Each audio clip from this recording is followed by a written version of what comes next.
হাদিসের মধ্যে আছে, কোন বান্দা যখন আল্লাহর দিকে ফিরে আসে, তওবা করে, পিছনের গুনাহ মাফ চায়, আগের গুনাহ ছেড়ে দেয়, আর করবে না ওয়াদা দেয়, আর আল্লাহর দিকে ফিরে আসে, এক ফোঁটা চোখের পানি ফেলে মাফ চায়, হাদিসের মধ্যে আছে আল্লাহ তাআলা তখন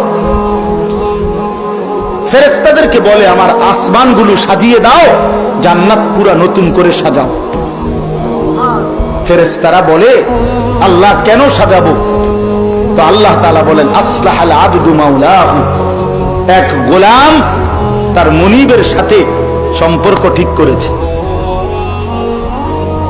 এক ভেগে যাওয়া গোলাম আজকে তার মুনিবের সাথে সম্পর্ক জুড়াইছে, যে ভুলে গেছিল তার মুনিবকে। আজ বহুদিন আমার বান্দা আমাকে সেজদা করে নাই, আজ সে আমার কাছে ফিরে আসছে, আমি এই খুশিতে আসমান সাজিয়ে দিলাম, জান্নাত সাজিয়ে দিলাম। তাইলে যে মানুষটা ফিরে আসলে আল্লাহ এত খুশি হয়, তো যে তাকে ফেরাইলো, চেষ্টা করলো, তার প্রতি কি পরিমাণ খুশি হবে? এই জন্য মানুষকে আল্লাহর দিকে ডাকা, দাওয়াত ইলাল্লাহ অনেক বড় আমল।